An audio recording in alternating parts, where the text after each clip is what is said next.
ao Senado, jornalista Beto Almeida, o repórter Carlos Alberto traz detalhes sobre essas informações, sobre esses bastidores na retomada das atividades do Congresso Nacional.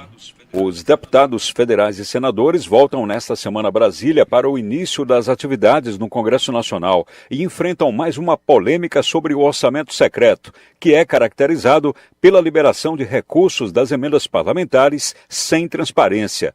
O ministro do STF, Flávio Dino, determinou que emendas ao orçamento devem destinar verbas exclusivamente para os estados de origem dos deputados federais e senadores, enquanto o Procurador-Geral da República, Paulo Gonet, pediu ao Supremo Tribunal Federal que seja suspensa de forma imediata o envio de dinheiro aos estados e aos municípios por meio das emendas PIX. Esse tipo de emenda, que é apresentada por deputados e senadores, estabelece o envio de verbas aos municípios antes mesmo de definido o destino do dinheiro, ou seja, em quais obras serão aplicados os recursos. A decisão de Flávio Dino e do Procurador-Geral da República é vista como uma estratégia do governo federal para recuperar forças no orçamento da União, que atualmente tem uma fatia expressiva de recursos controlada pela Câmara e pelo Senado. O Congresso Nacional quer a suspensão da determinação do ministro Flávio Dino, alegando que a medida gera prejuízo ao interesse público. O conflito entre executivo e legislativo, que passa pelo judiciário, já teve um efeito direto. A suspensão da votação da LDO, Lei de Diretrizes Orçamentárias, para 2025. Com informações dos bastidores políticos, Carlos Alberto. Eis um resumo do que pode ser esta semana em Brasília e você volta nessa abordagem sobre a reunião do presidente Luiz Inácio Lula da Silva com os ministros, com os líderes do governo na Câmara e no Senado e também outros pontos que podem agitar ainda mais esta primeira semana. Na realidade, Beto Almeida, os congressistas, eu falo agitação, mas tem pouco de agitação porque os deputados federais e senadores passaram o mês inteiro de julho no recesso, mais a primeira semana de agosto, estão voltando descansados para o Congresso Nacional e é provável que nós tenhamos aquele chamado esforço concentrado, ou seja, uma semana de votação, 3 semanas de folga. Luziano, a Câmara dos Deputados, para você ter ideia, já tem inclusive votação prevista para hoje. É uma segunda-feira. Você imagina a gente começar a semana e na Câmara dos Deputados já está prevista a votação. Isso não é algo comum. Então eles sabem que tem uma agenda puxada e mais ainda, Luziano, não dá para esquecer um detalhe. O presidente da Câmara, Arthur Silva, já está de olho...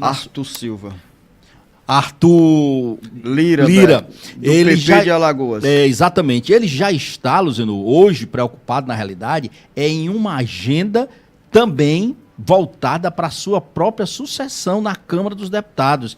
E isso inclui, sabe o quê, Luziano? Agradar a bancada dos evangélicos e agradar também a bancada do agro, que são importantes bancadas dentro do Congresso Nacional. Então, essa reunião do presidente Lula tem também a ver com essa agenda que pode gerar algum conflito com o governo, mas que interessa ao presidente atual da casa, Arthur Lira. E tem um outro aspecto. Hoje, como eu falei, tem essa votação na Câmara dos Deputados, já prevista a agenda, mas na quarta-feira, por exemplo, no Senado, aí vem aquela outra matéria polêmica, que é a proposta da emenda à Constituição que anistia os partidos políticos, ou seja, que livra os partidos do pagamento de multas por terem descumprido cotas de repasse a candidaturas de negros e mulheres nas eleições anteriores. E isso está sendo acompanhado por lupa por todos os partidos, da esquerda a representação da direita, porque muitos parlamentares, aliás, muitos políticos, inclusive candidatos nessas eleições, estão dependendo, inclusive, dessa PEC que anistia os partidos políticos, Luziano. Luto na política nacional. Jornalista Beto Almeida, morreu na madrugada de hoje o ex-ministro da Fazenda, da Agricultura e do Planejamento e ex-deputado federal Antônio Delfim Neto. Delfim Neto estava internado desde a última segunda-feira no Hospital Albert Einstein, na zona sul de São Paulo, e morreu em decorrência de complicações no quadro de saúde. Delfim Neto morreu aos 96 anos de idade. O ex-ministro da Fazenda, que marcou história nos anos 60, 70, 80 e 90 na política brasileira, até pouco tempo era também uma das vozes mais ouvidas nos bastidores da política, política depois que deixou a vida parlamentar.